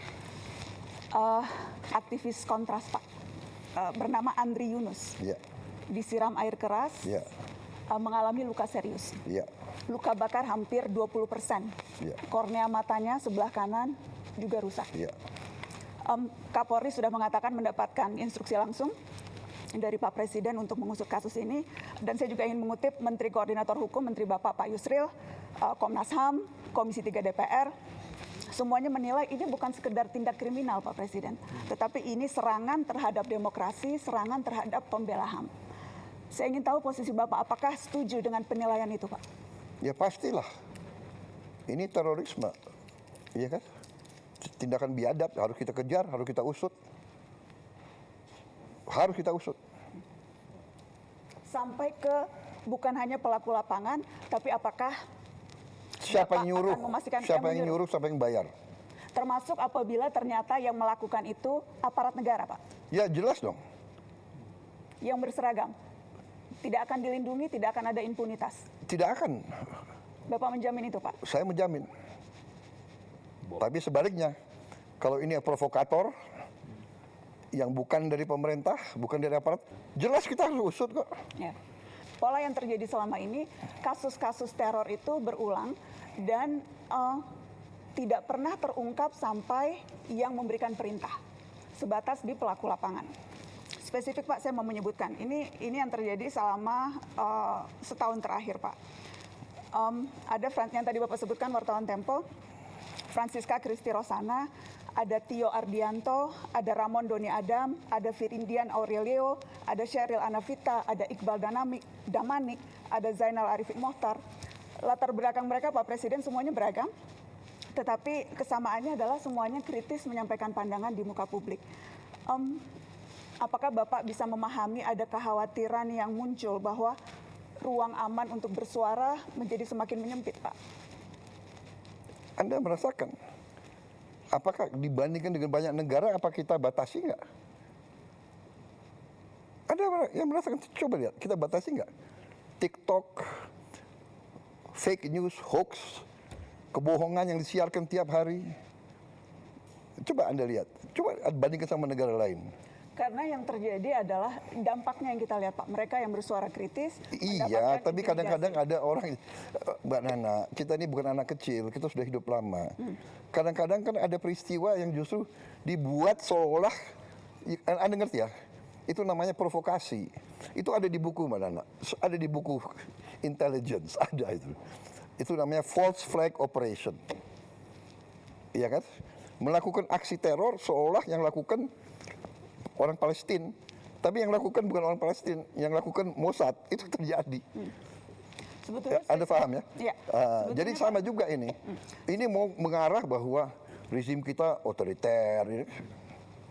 Sebetulnya Iya kan? spekulasi-spekulasi itu muncul karena ketidakadaan jawaban Pak Presiden.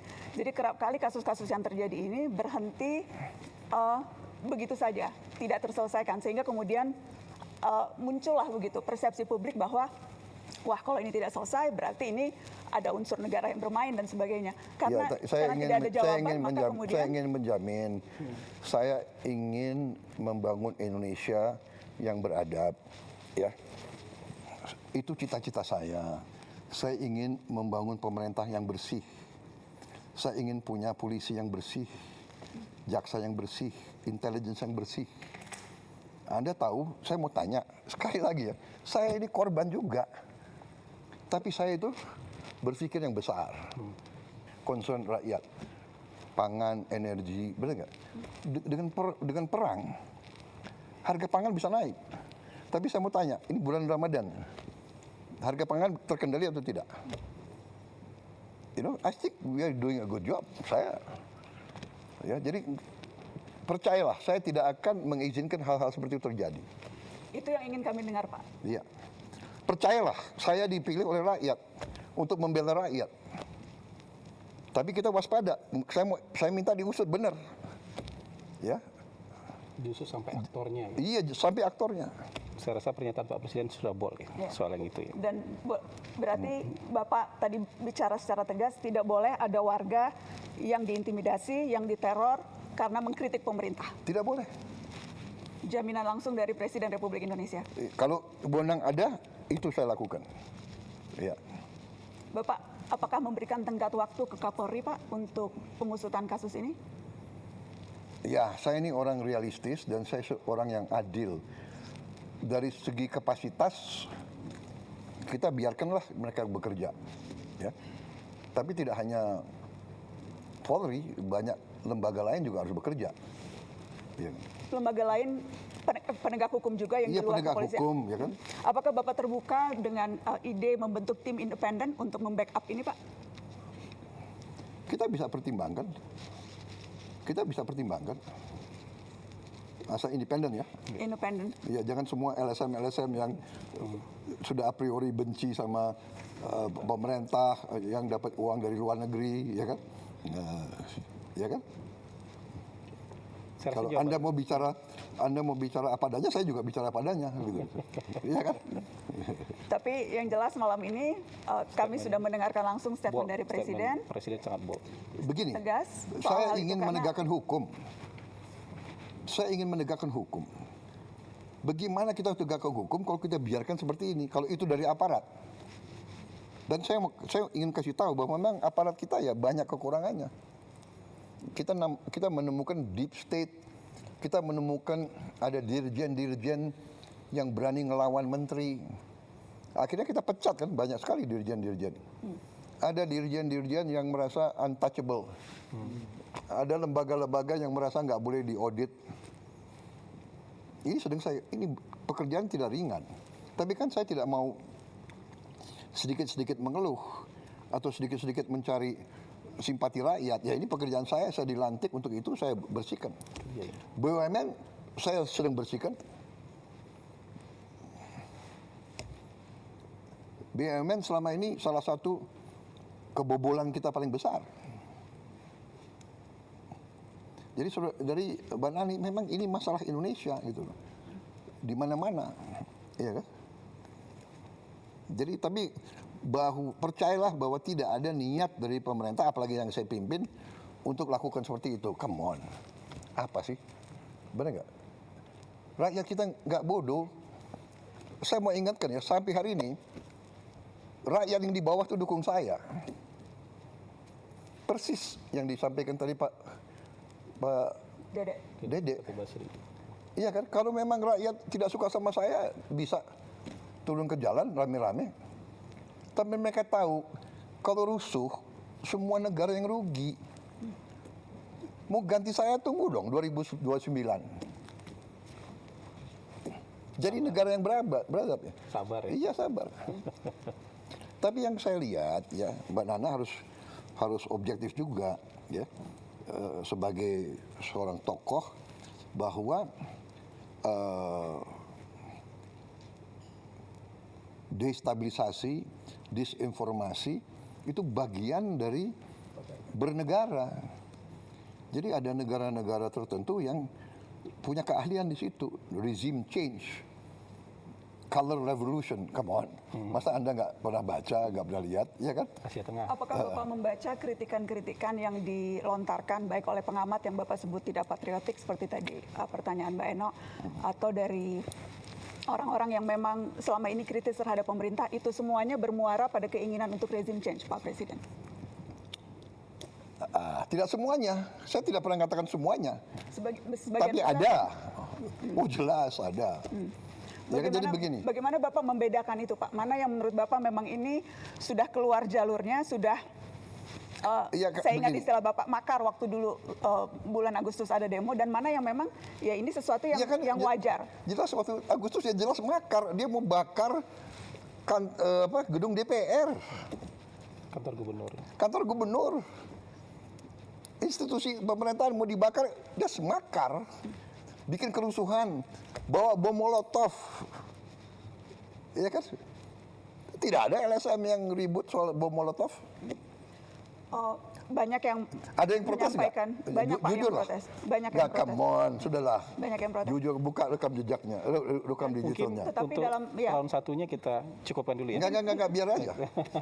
Biar aja, ayo silakan. Oh iya, kata silakan. Bapak Presiden Ya, biar ya, biar Oh hidup. iya, nggak apa-apa. Ini kesempatan Dalam- bagi saya jawab. Ini Boleh nggak? menarik. Betul Pak. Oh iya. Terima kasih kesempatan. Ada yang ribut nggak soal bom molotov? Banyak Pak yang ribut. Aduh, Banyak come yang on, ribut. nggak objektif. Banyak yang Nggak ada. Bapak, dan- Ada yang ribut nggak gedung DPR mau dibakar? Banyak Pak, pemberitaan come media on. juga banyak soal itu. Nggak ada itu. Pemberitaan media banyak soal itu, Sedikit. banyak yang mengecam. Iya, saya hormati itu, silakan. Tapi begitu bakar-bakar itu kriminal. Ya. Tapi kenyataannya Pak, ratusan yang ditangkap kemarin itu kebanyakan justru mahasiswa. Ada satu penelitian yang menyebut terbesar sejak zaman reformasi penangkapan yang terjadi pada mahasiswa dan aktivis, Pak. Tetapi provokatornya atau siapapun yang bertanggung jawab, aktor yang menyuruh dan sebagainya itu tidak pernah terungkap, alih-alih dibawa ke pengadilan, Pak Presiden. Ya itu tantangan kita harus cari. Saya baru menjabat berapa tahun? 1,5 tahun. 1,5. Masih ada waktu untuk saya membuktikan? Kami tunggu pembuktian itu, Pak Presiden. Kami tunggu pembuktian itu. Iya. Hah? Jumlah koruptor yang saya tangkap berapa? Come on, ya kan? Percaya, saya sumpah untuk membela rakyat saya. Saya pertaruhkan jiwa saya berkali-kali. Saya tidak rela, saya tinggalkan negara ini nanti pada saat saya dipanggil Tuhan, saya tidak rela ini jatuh ke tangan maling-maling, bandit-bandit. Saya tidak rela. Baik, Pak. Ya. Dari Mbak Nana cukup dulu. Sebetulnya masih ingin panjang, cuma masih Nanti banyak round 2 ya, lain. nanti round 2 ya. Karena masih ada Bang Bosman Mardigu yang belum kebagian. Terima kasih sudah mau menjawab itu dengan sangat gamblang. Oh, sangat gampang. Saya senang. Apa saja. Ya. Kalau boleh, saya ingin menyambung satu pertanyaan terkait tadi komunikasi. Tapi saya kira Pak Mardigu belum. Mardigu dulu ya. Pak Mardigu udah nahan. Siap. Udah nahan dari tadi. Soalnya ini orang baru ini. Sabar Pak. Iya. Puasa. Kayaknya tadi mengumpulkan semua pertanyaan-pertanyaan mau dirangkum jadi sebuah pertanyaan yang Enggak apa-apa, silakan. Debat itu bagus, ya kan? Terima kasih Pak Presiden Bang yang Mardigu. terhormat. Ini undangan pertama saya ke sini, mudah-mudahan bukan yang terakhir Pak. Jadi bagi saya blessing sekali ketemu Bapak, saya bisa mengungkapkan banyak hal. Di sosial media saya sangat aktif sekali dan sangat banyak data yang saya perlukan dan data dari Bapak yang tentunya saya perlukan. Dan saya bertanya tentang geopolitik, di mana kapasitas saya lagi minatnya di sana. Bapak melaksanakan Mukadimah itu melakukan perdamaian dunia, karena salah satu di undang-undang kita di Mukadimah adalah menjalankan perdamaian dunia, dan Bapak sering mengajukan menjadi juru damai. Tapi kita tahu Pak, juru damai itu kita harus punya alat tekan Pak. Kita juga harus alat tawar, atau apa istilahnya, bargain power atau deterrent power Pak, gitu ya. Nah, sewaktu Bapak join BOP, alat tekan kita apa Pak? Alat tawar kita apa Pak? Karena waktu itu belum perang. Israel dan Amerika belum perang. Sekarang sudah perang Pak. Nah, yang saya tetap fokus, selama Bapak punya alat tawar, kita bisa menjadikan tools itu sebagai penekan untuk perdamaian. Tapi kalau tidak ada Pak, apakah Bapak masih akan terus bertahan di BOP karena udah jadi board of war, atau bagaimana Pak? Baik, terima kasih. Jadi saya jelaskan ya. Saya jelaskan dalam konteks situasi sesudah 7 Oktober tahun 2023. 7 Oktober 2023. Terjadi serangan oleh Hamas Ya. Oh, di malam yang dan pembalasan dari Israel yang luar biasa. Betul. Bisa dikatakan gila-gilaan itu, ya. 7 Oktober 2023 Bapak. Jadi 2024, 2025 Terus. dihabisin rata Gaza. 80% rata. 70.000 diperkirakan mati. Orang tua, perempuan, anak kecil tidak bersenjata. Apa yang kita bisa buat untuk hentikan itu? Kita coba dengan segala cara, ya. Akhirnya kita dengan berbagai cara kita negosiasi, kita kirim bantuan. Indonesia termasuk yang paling banyak kirim, termasuk ya, salah satu. Tapi yang lain negara-negara Arab yang kaya-kaya juga pasti kirim bantuan yang lebih banyak ya. Tapi kita kirim Hercules banyak sekali. 3 Hercules pasar. Kita kirim kapal rumah sakit 2. Nah, di situ negara-negara Arab dan yang berurusan itu akhirnya kan sebagian dari mereka punya hubungan baik sama Presiden Trump Amerika. Mereka semua mendesak Amerika, tolonglah hentikan penghancuran Gaza ini. Dan saya di berbagai forum saya juga mengatakan bahwa di sini adalah the moral decline of the West. Ya, bahwa negara Barat, waktu itu Amerika sama Eropa jadi satu masih, selalu mengajarkan kepada kita HAM, selalu mengajarkan kita demokrasi. Saya jarang dengar itu LSM yang kritik pemboman di Gaza itu. Maaf ya, aku boleh sindir juga kan. Kalau yang menyangkut negara Barat nggak mau, mereka terlalu banyak ya. Sekali lagi saya bukan anti Barat loh, tapi I know what's happening, you know. Jadi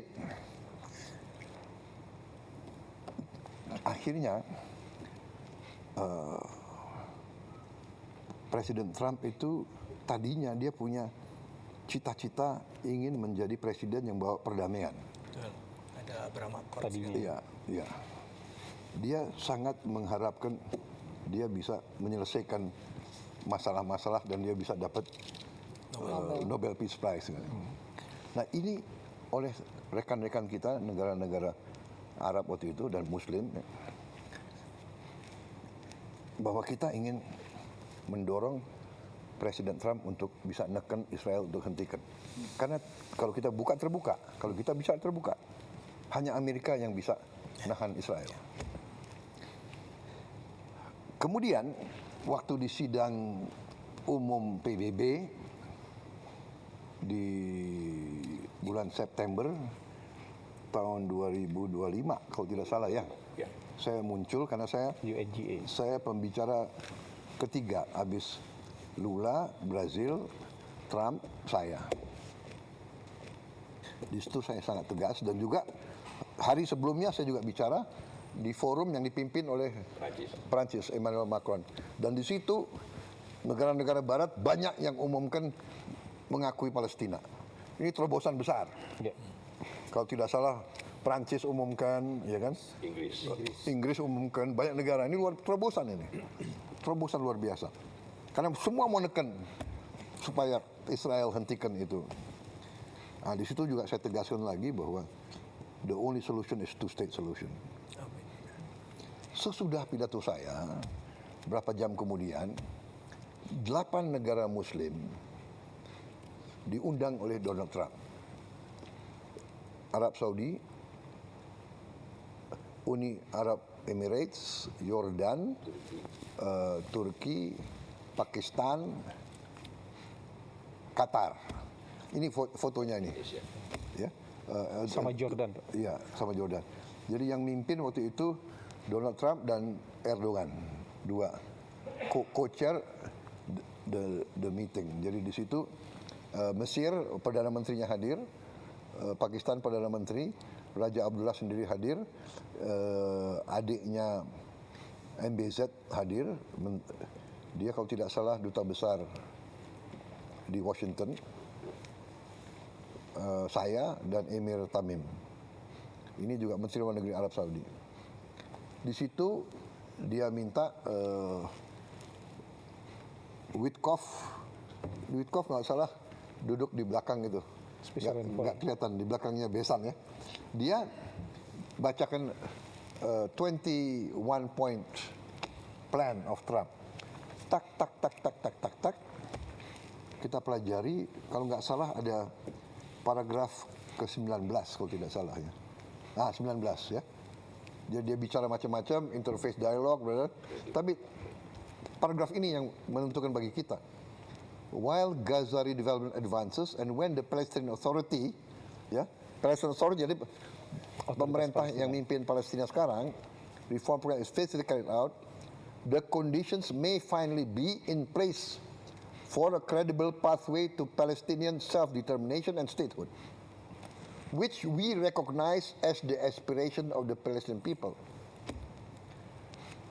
Ke-20, the United States will establish a dialogue between Israel and the Palestinians to agree on a political horizon for peaceful and prosperous coexistence. Jadi, kita lihat, wow, ini 19 dan 20 ada peluang, walaupun kita tahu ini sedikit. Akhirnya kita berdelapan diskusi, kita dukung ini atau tidak. Akhirnya dalam lobby-lobby sebelum ini kita bilang kita dukung ini. Habis itu Emir Tamim kita tunjuk sebagai juru bicara kita. Akhirnya setelah dibacakan Emir Tamim atas nama kita, karena kita sebelum meeting ini kita sudah dikasih poin. Pak, sorry Pak, ini resolusi UN Council ya Pak? Jadi Iya, resolusi tapi berdasarkan plan itu. Berdasarkan, jadi poin-poin ini poin yang BOP atau poin US Council Pak? Pertama, ada halaman ini ada di poinnya Trump. Oh, oke. Yang dimasukin ke resolusi itu. I see.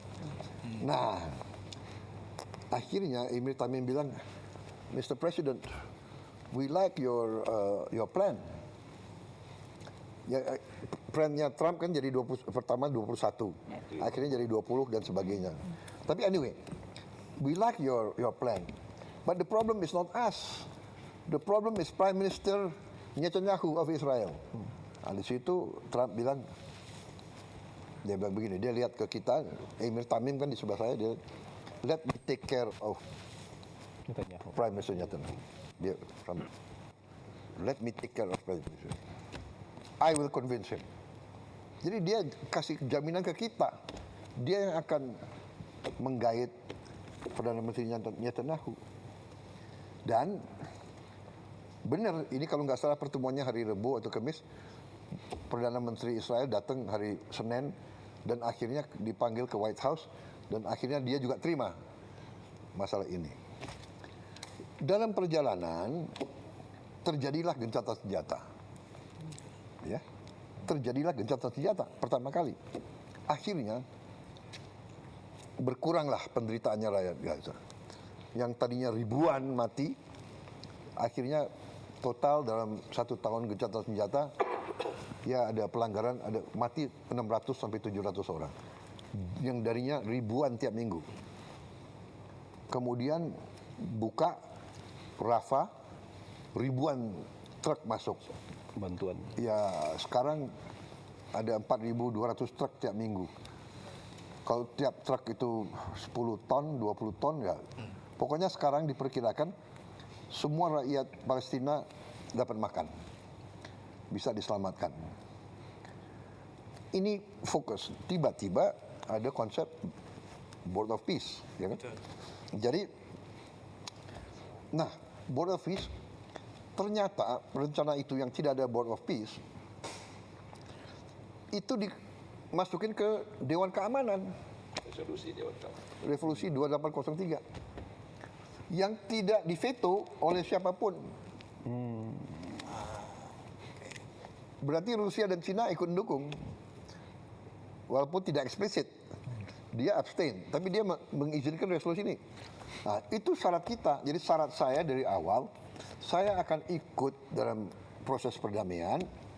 Indonesia siap menyumbang pasukan perdamaian asal disetujui oleh PBB.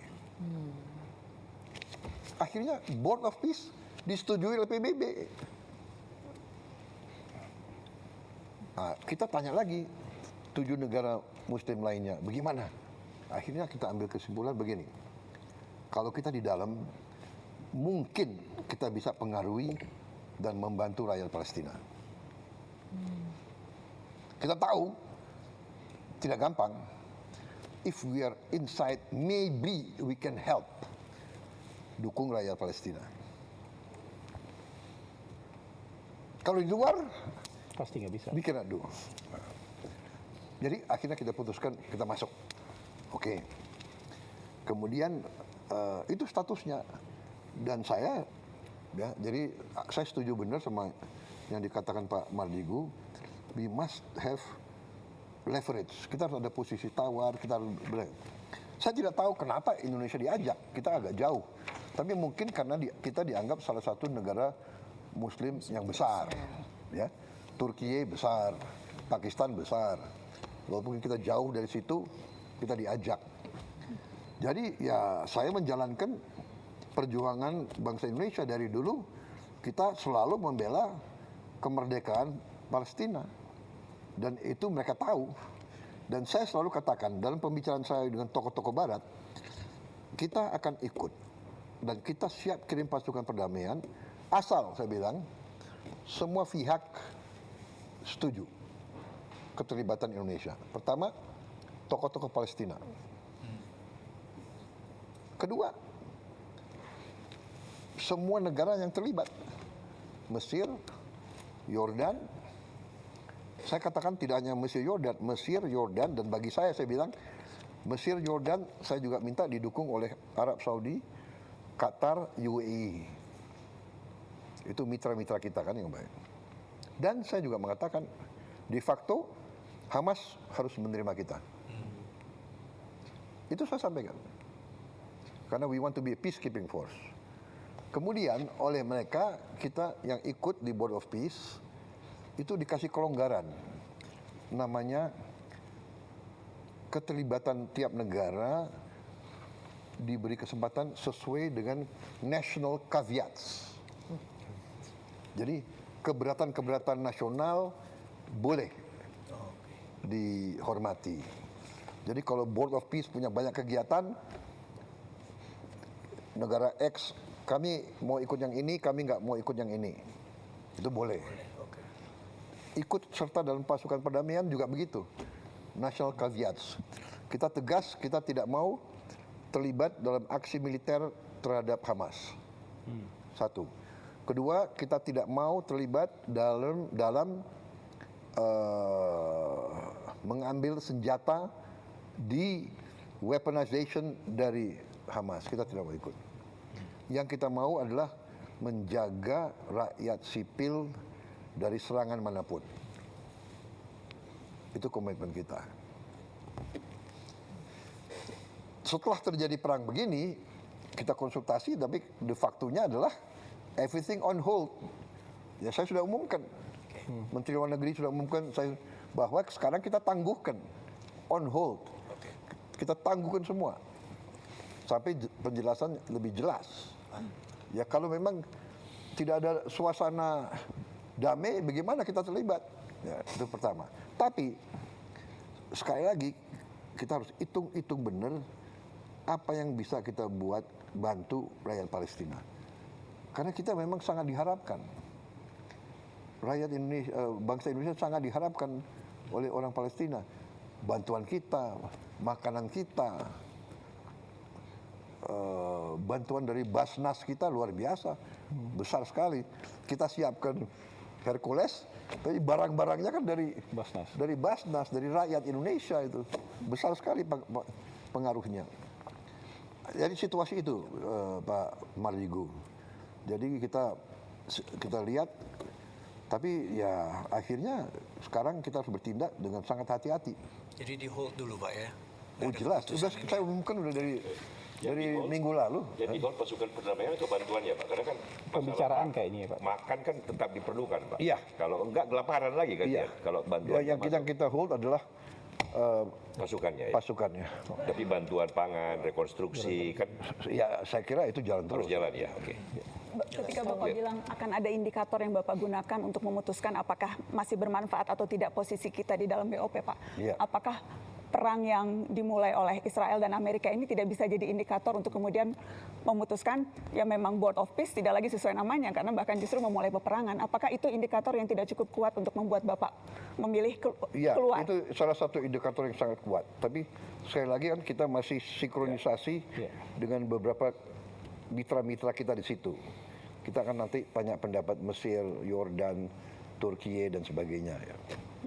Ya, kalau saya boleh usul Pak, Ya. ini kan penting sekali, karena kan semua orang juga bertanya soal ini.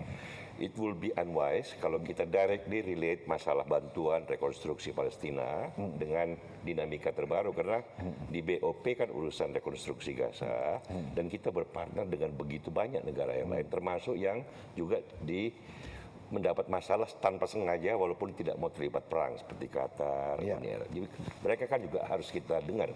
Karena kita bersahabat kepada semua. Baik, kita break sebentar bisa? Baik.